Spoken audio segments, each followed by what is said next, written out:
बिस्मिल्लाहिर्रहमानिर्रहीम। अस्सलाम वालेकुम नाज़रीन, मैं हूँ इरशाद राही। आज हमारे बीच एक अजीम शख्सियत जिनका आप लोगों ने न सिर्फ हिंदुस्तान में बल्कि हिंदुस्तान के बाहर भी प्रोग्राम्स देखे हैं। एक ऐसी अजीम शख्सियत जिनका तारुफ़ किसी परिचय का मोहताज नहीं है। जनाब सईद अहमद साहब हमारे बीच हमारे लखनऊ स्टूडियो में तशरीफ़ लाए हैं। आइए आज उनसे गुफ्तगू करते हैं। इस शेर के साथ अपनी बात को आगे बढ़ाएंगे कि मेरी आंखें पढ़कर देखो, आँखों में है ख्वाब बहुत, दरिया कितने छोटे छोटे लेकिन है सैलाब बहुत। नाजरीन, सांसें हैं तो ज़िंदगी है, ज़िंदगी है तो फिर आप समझते हैं कि हरकत है, और जब हरकत है तो बरकत है, और जब बरकत है तो कामयाबी ही कामयाबी है। बहुत से लोग बहुत ही निराशा में रहते हैं, डिप्रेशन में रहते हैं, नाउम्मीदी में रहते हैं। ख़ास तौर से हमारे नौजवान हमारे बीच में जो शख्सियत तशरीफ़ लाई हैं वो पॉजिटिविटी से बेपनाह लबरेज़ हैं। आज मैंने उनका प्रोग्राम देखा, इससे पहले मैंने बहुत से यूट्यूब पे भी उनके प्रोग्राम देखे, मैं तो उनका मुरीद हो गया। आइए जानते हैं आपके मन में जो सवालात हैं, उनसे पूछते हैं और जानते हैं आपके मन का हाल। आपके मन के अंदर जो सवाल हैं उस सवालों के जवाब देंगे जनाब सईद अहमद साहब। आपका इस्तकबाल है जी, शुक्रिया। सबसे पहले वालेकुम अस्सलाम। सबसे पहले आप हमारे नाजरीन को ये बताइए सर जी कि आप इस प्रोफेशन में आए कैसे?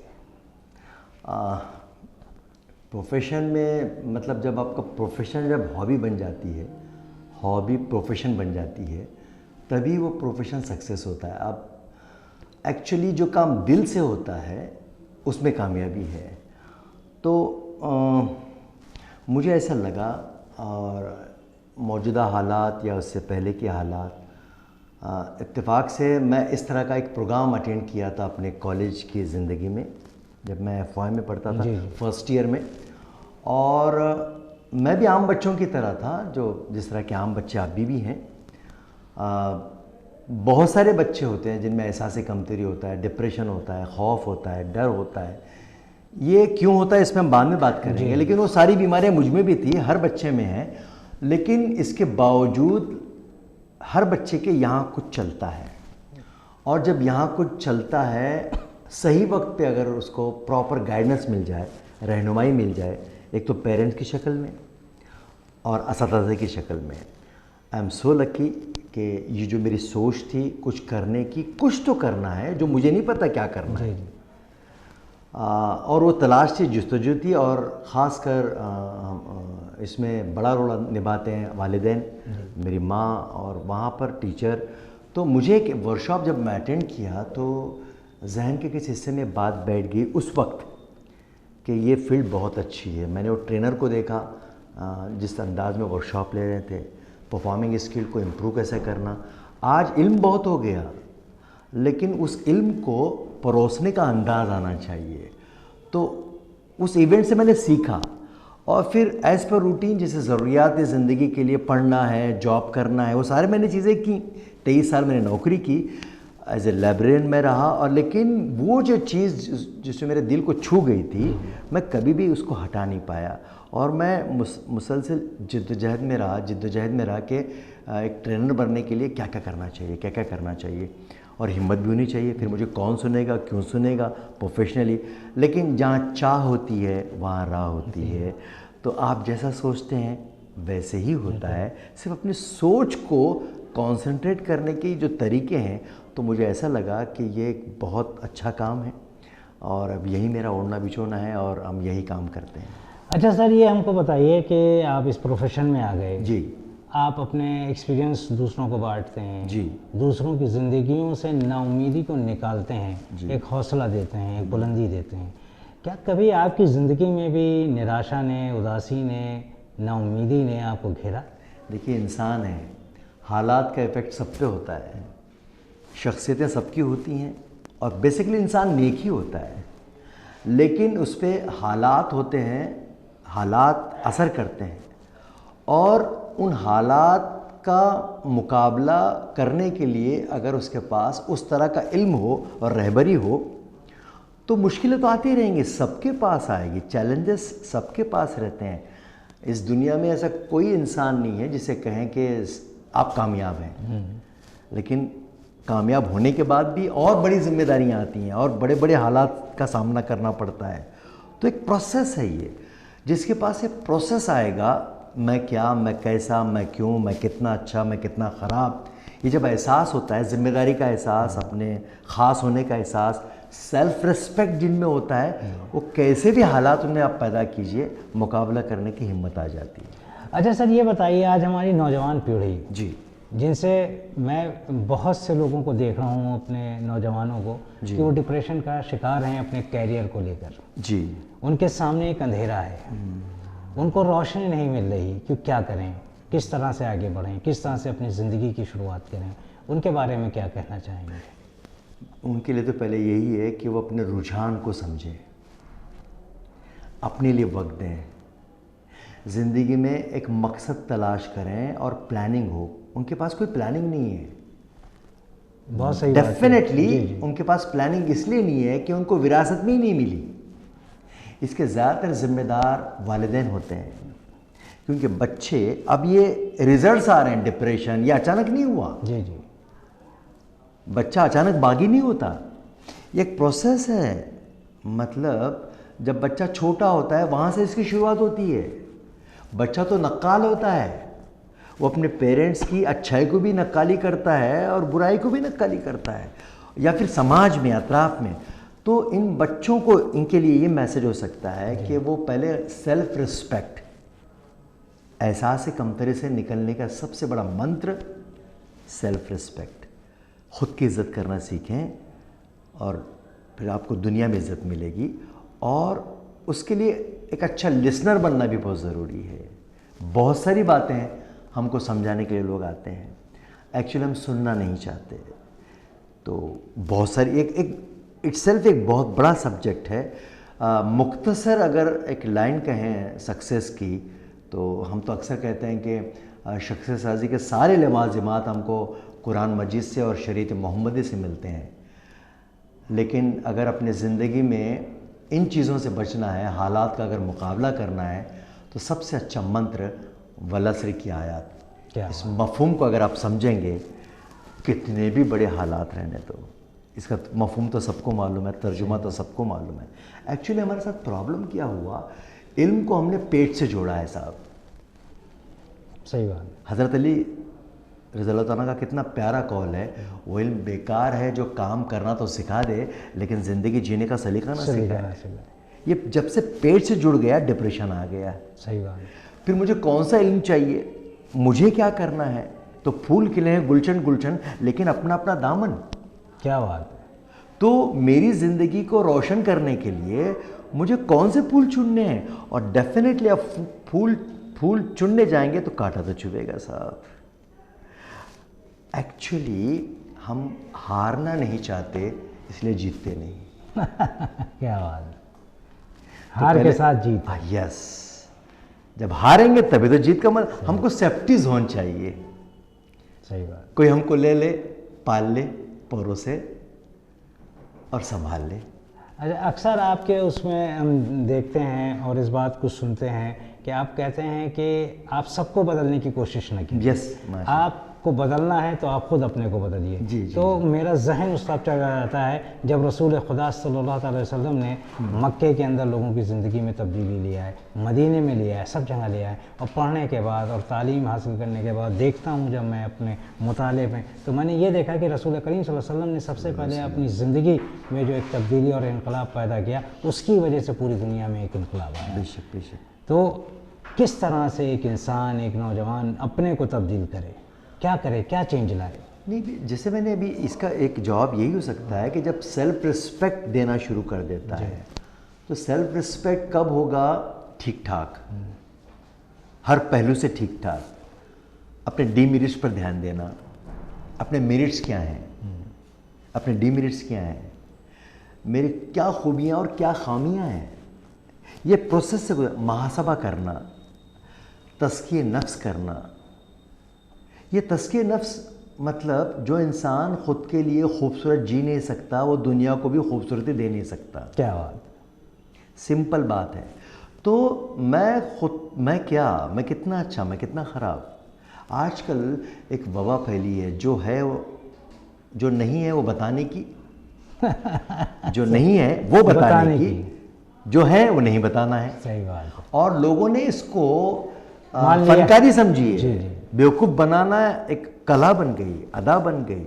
वादा खिलाफी करना आम बात है, कोई कमिटमेंट नहीं है, कोई लाइफ स्टाइल नहीं है। अब 5 मिनट में आता हूँ, लोग कहते हैं 5 हफ्ते नहीं आते हैं। कोई कमिटमेंट का एहसास नहीं है, अपनी जिम्मेदारी का एहसास नहीं है। तस्कीए नफ्स करने से जब पता चलता है मुझ में क्या अच्छाइयाँ हैं, क्या बुराइयाँ हैं। जब इंसान तस्कीए नफ्स वही लोग कर पाते हैं जिनके पास ईमान होता है, क्या बात है, क्या बात। जवाबदेही का एहसास होता है। अच्छा, आज मैं आपके उस वर्कशॉप में था जहाँ आज आप सुबह कर रहे थे, उसमें आपने एक बहुत ही अच्छी बात की थी, और वो बात ये थी कि आप अपने को सबसे बेस्ट समझें। यस, आप अपने को यूनिक समझें। जी बेशक, आप अपने को काबिल समझें। बिल्कुल। लेकिन इसी के साथ एक दूसरा बाब भी शुरू होता है जी। कि जिस आदमी में मतलब उतने फल नहीं लगे हैं तो वो झुकेगा तो नहीं, तो कहीं उसके अंदर ये खराबी भी तो पैदा हो सकती है कि अहंकार आ जाए, घमंड आ जाए, मगरूरियत आ जाए, तो वो उसको बैलेंस और कंट्रोल कैसे करे? देखिए, आई एम द बेस्ट से मुराद मेरी ये है, तकब्बुर नहीं, घमंड नहीं है। मैं ख़ास हूँ, मुझ में इतना सोचना है कि मुझ में ऐसा कुछ है जो दुनिया में किसी के पास नहीं है। हमने यही कहा, I am the best, I am unique. गौर करना, मुशाहिदा करना, कुरान मजीद के उस हुक्म के मुताबिक मोर देन 6000 आयतों में, 756 आयतों में रब्बुल आलमीन ने 756 आयतों में गौर व फिक्र करने की दावत दी है। जी। गौर व फिक्र करना, मेरा चेहरा किसी से नहीं मिलता, मेरे फिंगरप्रिंट्स किसी से नहीं मिलते, मतलब मेरे ब्रेन का डिज़ाइन दुनिया में किसी से मैच नहीं होता, मेरे बदन से निकलने वाली महक या पसीने की बू दुनिया में, तो इसका मतलब मैं सबसे यूनिक हूँ। तो संजीदगी से ये सोचना मुझ पर एक जिम्मेदारी है, तो तकब्बुर और घमंड कहाँ से आएगा? जवाबदेही का एहसास है। उसने ज़िंदगी अगर सफ़र मानते हैं तो सफ़र का खर्च दिया है मुझे क्वालिटीज़ की शक्ल में। लेकिन इतने पैमाने पर वो थिंकर तो हो, उस लेवल पे पहुँचे तो। हाँ, वक्त लगेगा। अब किसको किसको मंजिल एट द एज ऑफ 80 भी आ सकती है। जी। हमको देखिए साहब, मैच्योरिटी, सब्र करना पड़ेगा। असल में दुनिया के जितने भी बड़े बड़े रिवोल्यूशन जो लोग लाए हैं, at the age of 40 maturity आती है। जी। वहाँ तक सीखने की, सब्र करना, और जिन्होंने सब्र किया, वो फार्मूला में जो मैं बता रहा हूँ, वह लसरी की आयत, जी। ईमान लाए।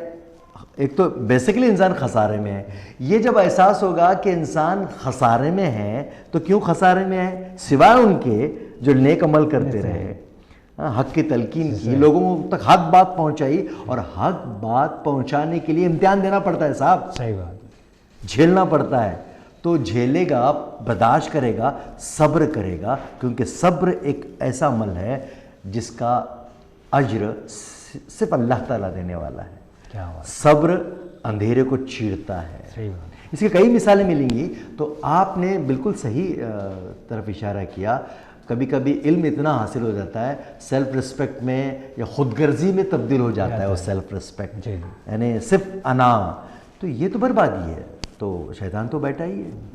तो खोल आँख, ज़मी देख, फलक देख, तो ये हमेशा ये अलर्ट रहना, तो ये जब जज्बा होता है, आफ्टर ऑल जैसा आप बोले हैं कि एक प्रोसेस से गुजरने के बाद आदमी जितना अपने आप को काबिल समझने लगता है, सही मानों में अपनी ख़राबियों को चेकमेट करते रहता है, उतना उसमें इनकिसारी आती है, और फलदार दरख्त झुकता है, और फलदार दरख्त पे ही पत्थर फेंके जाते हैं। एक मन में एक सवाल और आ रहा है मेरे, वो सवाल ये है कि बहुत से लोग हैं जो अपनी बात को मनवाने के लिए कि साहब आप मेरी बात मानिए, मेरा ही सही है, मेरी आवाज़ सुनो, हाँ मेरी ही आर्गूमेंट सही है, और आप जो कुछ कह रहे हैं, आपकी काबिलियत, आपकी सलाहियतें, आपका मुताला, आपका एक्सपीरियंस बेकार है, ऐसा कहते हैं। तो मान लीजिए जो शख्स ये कह रहा है, लेकिन उसके बाद अगर वो अपने में एक तब्दीली लाना चाहता है, तो वो क्या करे? अच्छा लिसनर बने। आज सबसे बड़ा प्रॉब्लम है, कोई किसी को सुनना नहीं चाहता। आप गौर करें, हाँ ठीक है, कहीं भी बहस होने दो, नौजवानों में वही आदतें आ रही हैं क्योंकि उन्हें बड़ों से सीखी हैं। आधा सुन के पूरा बोलना, क्या बात है, एक हैबिट है, आप शुरू कर दीजिए, वो फ़ौरन रोकेगा, मेरी आवाज़ सुनो। कोइंसिडेंटली अल्लाह का करम है, आप भी सहाफ़त में हैं, मैं रहा सहाफ़त में, तो मैं अच्छा लिसनर बनने में कामयाब हो गया है। और सहाफ़ियों को तो लिसनर होनी चाहिए। अच्छा लिसनर होना सही चाहिए। बात है। और मैं समझता हूँ अगर वो उस पेशे को शौकिया तौर पे करे, दयानतदारी से करे, तो बहुत कुछ सीखने को मिलता है। अच्छा ये बताइए कि बहुत से हमारे नौजवान प्लान भी बनाते हैं, मेहनत भी करते हैं, जी जैसे आपने कुछ बोला, कुछ लोग उस पर अमल भी करते हैं जी। और बिल्कुल कामयाबी के करीब पहुंच जाते हैं, लेकिन अनकरीब पहुंच के ही वो बिल्कुल एकदम फिर ज़ीरो पर आ जाते हैं। देखिए, क्या ऐसे वजह होती में है? आपका इशारा कामयाबी से मुराद कौन सी कामयाबी, कहाँ तक पहुँचने के बाद रुक जाते हैं, या यहाँ तक आने के बाद निवाला गिर जाता है, जो भी वो कौन सी नहीं, क्या? कैरियर, जैसे मान लीजिए कोई बच्चा है, उसने मेहनत की कि साहब मुझे टीचर बनना है, ठीक है, टीचर बनने के बाद जो प्रोसेस हैं, उसने बीए किया, एमए किया, बीएड की डिग्री ली या नेट की ली, परसेंटेज लाया, उसके बाद वो इंटरव्यू में जा रहा है, बैठता है, सब कुछ है, उसके बाद उसका इंटरव्यू नहीं होता, वो हाँ, वो उसमें फ्लॉप कर जाता है और उससे कम वाला आ जाता है। देखिए, अगर काम का है तो बर्दाश्त करना पड़ेगा, सब्र करना पड़ेगा। उसके पास नॉलेज है, परफॉर्मिंग में कहीं कमी होगी। आप काम के हैं ना, तो दुनिया मजबूर हो जाएगी आपसे काम करने के लिए। हमको हमारे कंडीशन पे कामयाबी चाहिए, जो नहीं मिलेगी, अपने कंडीशन पे नहीं मिलेगी। सही बात है। टर्म्स एंड कंडीशन हमारे नहीं रहेंगे। एक्चुअली हमने अपने आप को एक फ्रेम में कैद कर लिया, माइंड सेट किया मैं करूँगा, तो ये पहले सोच गलत है। वेरिएशन चाहिए, सही है। हर वो काम करने की कैपेसिटी चाहिए। मैं फिर ये हूँ, मैं ये थोड़ी करूँगा, यहीं से ईगो होता है। अपने आप को एक पिंजरे में कैद करना गलत। करियर के तरीके होते हैं, अब तो बहुत सारे प्रोग्राम्स भी होते हैं इस पर, तो उसके स्टेप्स होते हैं। तो मुझे पहले ऐसा करियर चूज़ करना है जो मेरे मिजाज में हो। हम वो भी उधार का लेते हैं। सही बात। हम चॉइस करने से पहले सेफ्टी जोन, माल कहाँ ज़्यादा है, पैकेज कहाँ है, कम मेहनत में कहाँ ज़्यादा मिलेगा, टाई पहनकर कौन सा काम अच्छा है। इवन पेरेंट्स भी इसमें इन्वॉल्व हैं। पेरेंट्स भी अपने बच्चों को ऐसे ख्वाब दिखाते हैं, बेटा दूसरे के पसीने से अपना एसी चलाना सीख। क्या बात है। और यही करियर नहीं बनता। उन्होंने माइंड सेट हो चुका है, मुझे यही करना है, और वो नहीं मिला तो डिप्रेशन में चला जाता है। क्या बात। तो यही एक चीज़ है, हर वो पहले दिमाग में ये बिठाना है, हर वो काम जो मुझे पसंद आना चाहिए। कई बार ऐसा होता है कि हालात का प्रेशर होता है, बच्चा चाहता है मुझे ये करो, पेरेंट्स करने नहीं देते। पागल है, हमारी काम करेगा, बेकार काम है। वो अपने अधूरे का बच्चे में देखते हैं, अब बच्चा बेचारा सैंडविच बनता है। अच्छा ये बताइए, आपने कहा कि लिसनर बनना ज़रूरी है जी। इसके लिए वो क्या प्रैक्टिस करे, जिस आदमी की ये मजबूरी है कि बात बात में बोल देता है, लोगों को टोक देता है, वो कैसे प्रैक्टिस करे कि इसको जो है बिल्कुल। ये घर से प्रैक्टिस करें साहब। अच्छा। अपने घर से अपने बीवी को पहले पूरा सुने। अच्छा। और जब कुछ बोल रहे थे उसको सिर्फ हाँ बोलो ऐसा ना सुने।